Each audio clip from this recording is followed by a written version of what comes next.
Люди, всем привет! И сегодня, как можно заметить, мотор уже не на стенде. Мотор уже стоит на взлетной полосе. Ну, так я ее называю, взлетка. На взлетке мотор уже прицеплен к тальке. Талька, собственно говоря, в свою очередь, также на потолке перецеплена. Вот она была вот здесь, а теперь она вот здесь. Талька перецеплена. Мы сегодня с Мишей, пока мотор снимали, у нас чуть пупки не развязались. Такой он, зараза, тяжелый в сборе, конечно. Ну, надо думать, надо было брать третьего, конечно, человечка. Ну ладно, мы ничего, вроде грыжу не заработали. Моторчик поставили. Все нормально, можно ставить. Все, напоследок было установлен кронштейн масляного фильтра вместе с теплообменником. На этом все. Можно ставить моторчик поднимать его на домой. Ну, в общем, я не знаю, что еще сказать. Все, мотор готов, короче. Все прикручено, все, что можно было прикрутить на снятом двигателе. Все прикручено. Все, теперь сейчас маслать цепями, талькой и едем наверх. Короче, не знаю, что еще вам сказать. Беру в руки цепь и погнали наверх. Все. Двигатель едет домой.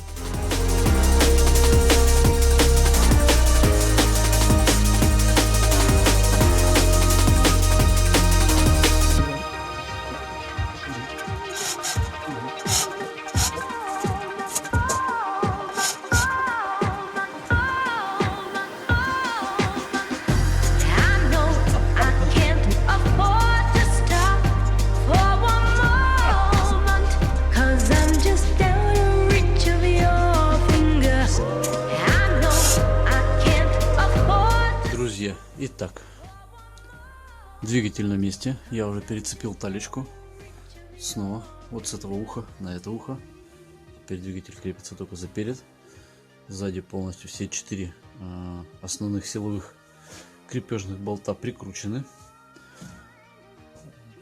Все, теперь можно обвешивать мотор проводкой. Именно проводами опутывать его, вот особенно вот, которые вот все вот в этом районе находятся. Там еще сзади вот тот вот пластиковый щиток. Вот этот вот щиток пластиковый. Нужно прикрутить. Сейчас там будет такие сексуальные мероприятия. Ой, я представляю, просто предвкушаю сейчас. Как будет сочно. Да. В кавычках, конечно же. Так, да и вообще, собственно говоря, поднять его сюда было очень таким удовольствием интересным. Я вас уверяю, было очень интересно, потому что двигатель, он сейчас-то стоит, ну, грубо говоря, немножко так, а там он был вообще вот так, то есть, перекошенный, грубо говоря. И подымался, и уже клапанной крышкой в яму бился, и уже грозился проломать корпус фильтра. Ну, кое-как потихоньку, аккуратненько, вроде все пролезло. Да, V12 уже, конечно, в этом подвале будет сделать нереально, только если собирать его здесь, наверху, потому что целиком достать его будет уже, или достать-то, может быть, еще и можно будет как-нибудь, но вот поставить на автомобиль через эту яму узенькую, через мою узенькую яму, навряд ли представится возможным. Так, ну все, собственно говоря, что мотор стоит, наконец-то он слился, так сказать, в единое целое с коробкой передач. Ну, там еще, правда, надо слить воедино бублик и... язык не поворачивается называть это слово маховик. Пластинчатый диск с венцом маховика нужно будет прикрутить к бублику. И все, тогда двигатель и коробка действительно станут единым целым. Собственно говоря, я, наверное, сейчас этим моментом и займусь, дабы не забыть. Прикручу бублик коробки передач бублик коробки передач. Тьфу. Прикручу бублик уже к двигателю, к диску с свинцом. Ну и займусь уже раскидывать проводку дальше. И все, когда уже раскидаю проводку, там уже будет ясно, что там дальше нам делать.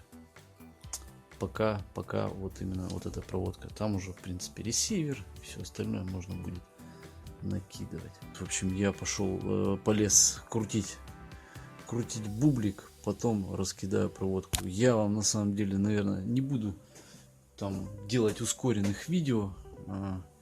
Там, если по факту будет что-то интересное выплывать, какие-то моменты, я вам покажу. Ну так, все, хорош ля-ля, короче, погнал я крутить, раскидывать. До следующего включения.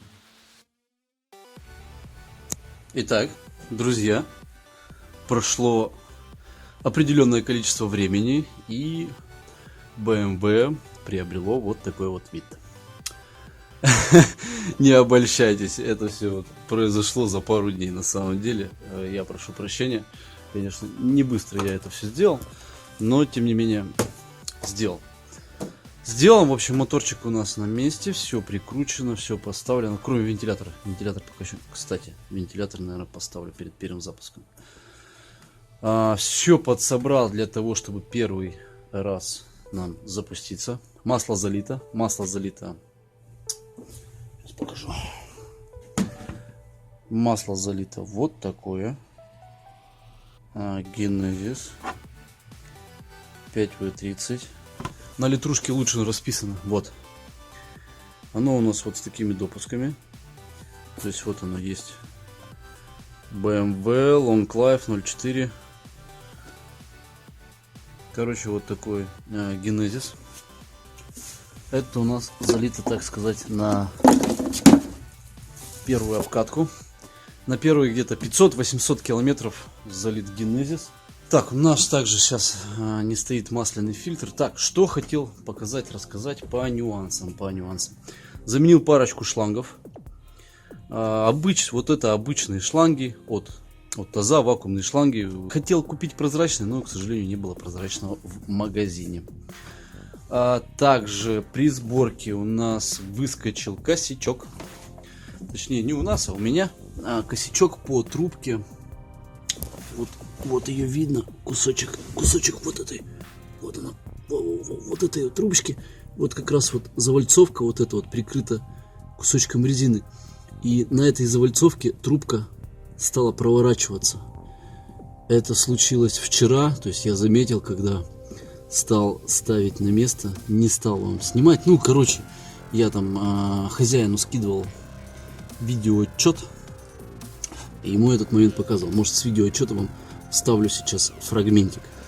Рейка не подключена еще, не подключена она вот по простой причине. Вот шланга, и она делает, блин, не видно, как тебе показать-то. О, вот так вот. Оп, видишь, да? Видишь, да? Короче, думаю, что оно тут сырое? А она по завальцовке, короче, взяла, херачила. Тут мои меточки. Ну, я тут помечал, короче, чтобы потом. Завтра, в общем, поеду в гидравлику. Не знаю, что они там обожмут, пережмут мне этот шланг. Что они с ней сделают. Ну, блин, короче, оставлять эту дресню как-то, ну, блин. Ну, не по-пацански. В общем, сегодня пришлось съездить в гидравлику. Парни мне немножко поджали эту трубочку. Ну, теперь она не болтается. Ну, посмотрим, как будет текти, не будет текти. Посмотрим. Подвесочка подсобрана. Привода на месте. Шурсы обтянуты. Все, тяги, шняги. Ну, единственное, что рычаги просто наживлены. То есть, когда уже поставлены колеса, машина сядет на колеса, тогда обожму. Сейчас, пока на запуск, заведу так, на стойках. Так, из нюансов, что хотел еще сказать. Вот это вот гайка. Вот прям вот на нее пальцем показываю. Вот это вот гайка. Вот ее вроде бы видно. Вот так вот даже сбоку видно. Но на самом деле Вот рулевой вал так мешает ее закручивать. Реально. Реально ужасно мешает. Просто вы ставите на него головку, на эту гайку. Это гайка под крепление подушки к двигателю. Ставите головку, ставите карданчик. И все. И карданчик заламывает под таким углом, что просто невозможно его провернуть. На самом деле такой гемор затянуть эту гайку по-нормальному вы себе не представляете. Вот это очень косяк такой, не, блин. Ну, либо, конечно, надо было затягивать ту гайку до того, как поставил вал. Но вал ставил прямо вместе с подрамником. То есть поднимал подрамник на домкрате. А на подрамнике была уже прикручена рулевая рейка. И потихоньку вставлял карданчик в вал рейки. То есть вот такой нюанс всплыл, конечно. Вот это... Ну как всплыл? Я когда снимал, разбирал... снимал подрамник, то есть откручивал этот болт, я уже даже не помню, как его открутил, но откручивается он как-то очень зараза, неудобно и закручивается точно так же. С этим болтом вообще проблем нет, то есть тут, ну вот эта пластмасска, она там, к сожалению, немножко крепления у нее от старости, от жизни высохли, обломались все еще задолго до меня. Пока болтается, потом на стяжке прицеплю. Короче, вот с той подушкой вообще проблем никаких нету. Также из нюансов, что вот эти вот быстросъемчики очень, кстати, прикольно все одевать, мазнув вот ответную часть, именно сам пластиковый, вот этот торчит, вот эта трубочка пластиковая, ее немножко маслицем раз, и туда просто чпок, чпок, чпок, чпок. Заскакивает просто на ура. На сухую бывает, прямо ты ее тулишь, затулить не можешь. А делаешь немножко с маслицем, вообще четко. Вот так вот заскакивает. Отлично. Если что, имейте в виду на будущее. Также вот была проблема у меня вот с этим вот разъемом. Блин, одеваю. Он, зараза, не может дощелкнуться.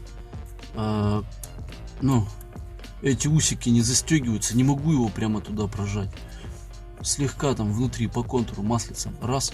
Все. Чпок. Все. Разъем на месте. Вот так вот. Огонь. Все-таки резина на сухую никак не хочет работать. Кстати, то же самое здесь. Вот, видно, да? Немножко в масле. Ну да. Смазал эту штучку маслом. Тоже, блин, никак, но не заходит. Маслицем смазал. Чпок. Все. На месте. Дома. Заводские хомуты после ремонта рейки ушли в небытие. Здесь поселились нормовские. Размер 50-70 надо брать. Что у нас по низу? По низу ничего такого. В принципе, подрамник ставил один, без помощников. Посередине ставил палку, домкратом упирал. Вот домкрат упирал. Вот в это место прям даже еще вон след жирный остался. Вот от того ромбического домкратика. Поднимал палку сюда, устанавливал стойки. Вот эти вот. То есть спереди приподниму, тут подставлю. Подниму, подставлю. Ну, собственно говоря, так и делал. Ну, ничего, в принципе, нормально. Нормально подрамник встал. Особо без каких-либо проблем. Так, я вот тут вижу, наверное... Глушитель можно подальше трубу засадить. Также, что еще из нюансов? Я хотел закрутить масляный фильтр. Сейчас я вам покажу. Момент.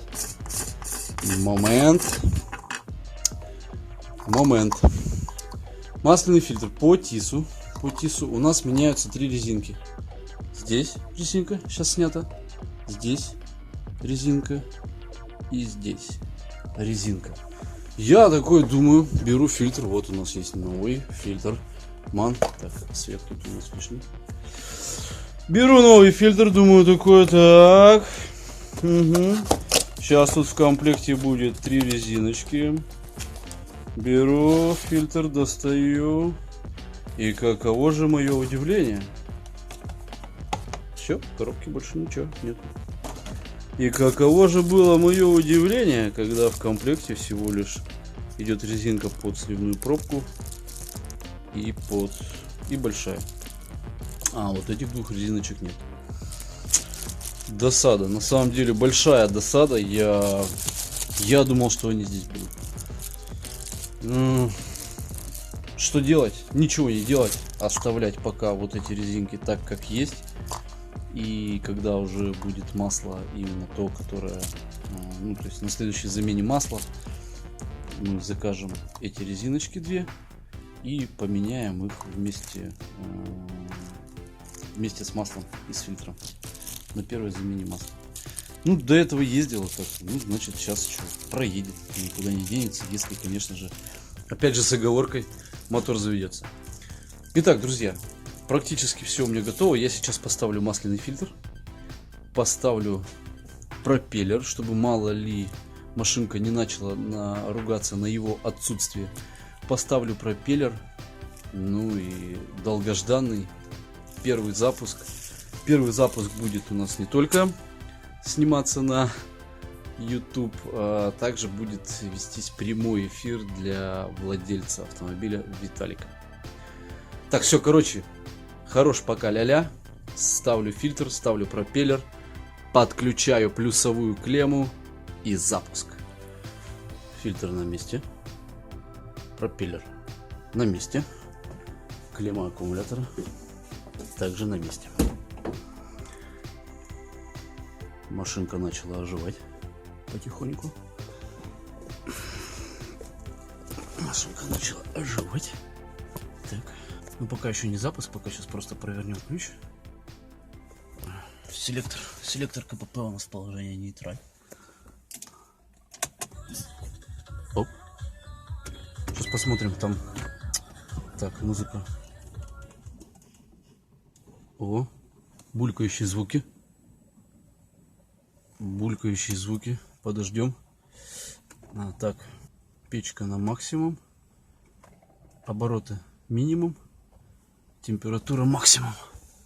Для того, чтобы прокачалась система. Так, посмотрим, что у нас под капотом происходит. Слышно, как гудит солярка по трубкам. Также заработал насос системы охлаждения. Сейчас он нам прогонит воздух, по идее, по системе должен прогнать. Так, ну с бачка пока не убыло. Пока держится. Ладно, подождем. Так. Ну да, это гудит именно насос. Именно насос системы охлаждения. Так, как у нас там солярочка? Как у нас там солярочка бежит по трубочкам? Ну, я смотрю, вот эта трубка была вся в пузырях. Сейчас вроде как пузыриков не видать. Должна была прогнать. Ладно, еще подождем. Пускай погоняет. Пускай погоняет по системке. Посмотрим, что там снизу. Так, это работает насос охлаждения системы. Так, трубки. Ну да, кстати, пузыри вот из этой трубки ушли. Прям было несколько пузырей. Уже не видно. Так, чтобы что-то где-то текло, тоже не видно. К счастью. К моему великому счастью. Так, ну что будет на самом деле, и что-то гудело по топливной системе, тоже не слышно.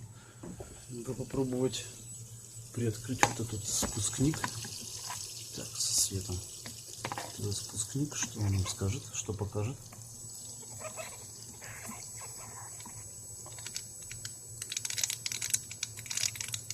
Ага, с пузыриками бежит.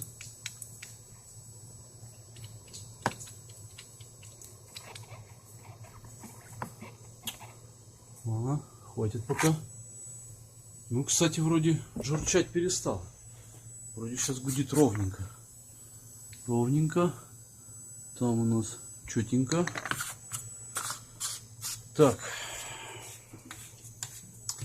попробовать еще разок выключить, включить зажигание.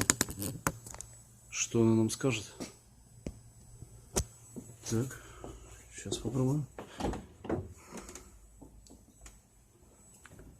Так, или сейчас выключу, наверное, печку. Печку выключу. Простите, что боком. Так, ну-ка, если выключить. Так. Ага. Закрылась. Так, никаких звуков не издается. А, кстати, вот, если кому-то интересно, вот до 300 тысяч автомобиль не проехал. Буквально 112 километров. 112 километров автомобиль не проехал до 300 тысяч. Кстати, пробег реальный. Пробег реальный, проверяли пробег по мотору, по коробке, по приборке. Пробег реальный. Там отличие у них всего лишь несколько десятков километров. Так что, я не знаю что. Вот так. Выключим. Включим еще раз. Закройся. Или как тебя закрыть? Вот так тебя закрыли. Так, ну-ка еще разок. Сколько там движений в печке происходит, так это вообще капец.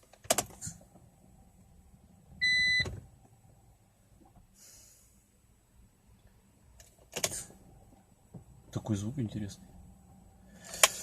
Так, ладно. Несколько раз мы зажигание включили, повключали. Итак, вот так, друзья, все. Настал тот самый волнительный момент. Сейчас буду запускать. Честно говоря, самому немножко стрёмно. Ну, на самом деле стрёмно. Почему? Потому что, ну, машина такая, можно сказать, премиального класса. Тем более у меня был дебют. У меня был дебют с BMW. И у меня был дебют на рядной шестерке. Трактор. Огромное количество проводов, шлангов, трубок. Огромное количество деталей. Мне немножко боязно, да, конечно. Есть страх, что вдруг что-то не так, вдруг что-то не то.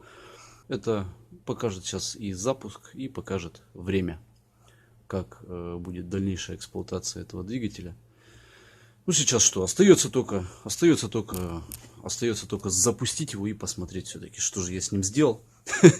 Все-таки, что же ты с ним сделал, новосел? Много текста пошло. Очень я волнуюсь, ребята, на самом деле, очень волнуюсь. Держите за меня кулачки, ну или пальцы. Блин, я не знаю, что-нибудь держите за меня, пожалуйста. Я запускаю сейчас прямой эфир для владельца автомобиля. Ну, а вы будете прямо смотреть, прям вот как сердце начнет телепаться. Прямо здесь и сейчас. Все, поехали, пробуем. Сейчас буду маслать.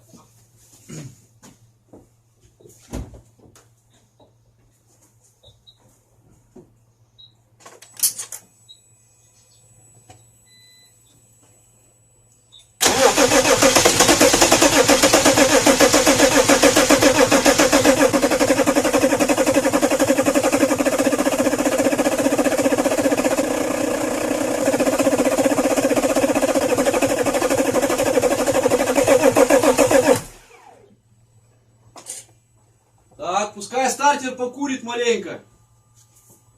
Добро. Немножко, конечно, мандражирую, Сергеич, мандражирую. Ну да, я надеюсь, что я все правильно подключил, все провода.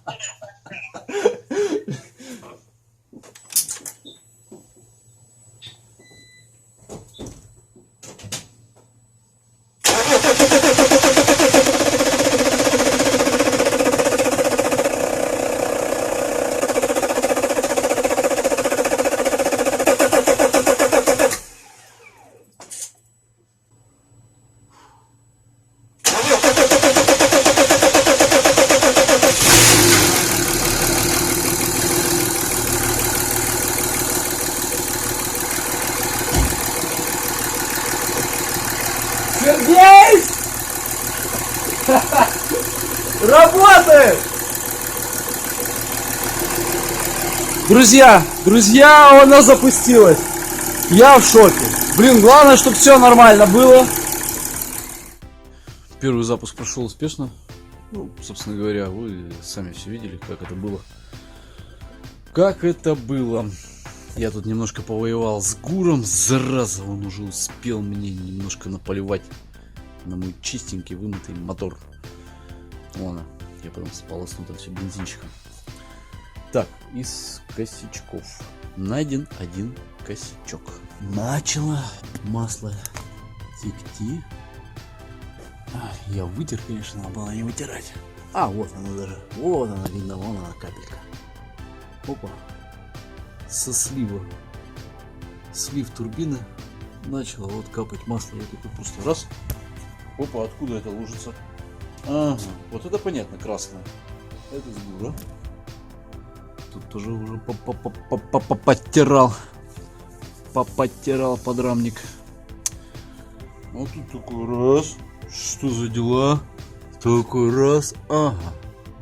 Все понятно. Тут посмотрел, полазил, поглядел. Больше вроде никаких. Ну, в принципе, тут больше и места негде. Только единственное, что с подачи может на турбину. Но насколько я смог разглядеть, подача на турбину сухая. Поэтому вот пока только один. Но я уже в принципе знаю, как его побороть. Это мы сделаем завтра. Сейчас что? Поставим колеса. На сегодня у нас бизнес-план поставить колеса. Залить масло в раздатку. Раздатка сейчас сухая, в ней масла нет. Возможно, когда вот это вот потухнет, печка моя, нужно будет здесь все пройтись по низу, по коробке бензинчиком, все отмыть, помыть. Ну, не отмыть, помыть, а просто сполоснуть, чтобы не было вот этого вот. Потому что это все текло, когда короче, некрасиво. Некрасиво, надо все отмыть, чтобы было сухо. Итак, друзья, устраняю, короче, капающее масло со слива турбины. Вот взял вот этот краник. Не краник, такой он, типа гофра с нержавейки, короче, взял, зажал в тиски, взял америкосы, вот так вот. Уже просто сделал, зажал и ногой уперся в тиски и немножко растянул вот эту вот гармошку, чтобы вот это вот место с резинкой зашло туда поглубже. С турбиной я там вопрос порешал. И уже все собрал. Ну, на самом деле, не было смысла. Ну, что показывать? Сухое место. То, что растянул гофру, это помогло. Туда зашло поглубже все. И стало все красиво. Здесь я тут все сполоснул бензинчиком. Все сполоснул. Стало так чистенько, сухенько. Это было все в масле. Тут от того, что тут текло. В общем, вот так вот. Коробка стала такая сухенькая. Даже можно теперь разглядеть, что производитель рекомендует Shell. BMW номер оригинальный. По маслу. Но теперь там живет Castrol. Вот такой Castrol. Вот там внизу видно допуск BMW-шный. Там живет Castrol. В общем, с турбины течь я устранил. Защитки все пособрал. И теперь хочу сказать, что я, друзья мои, я лузер.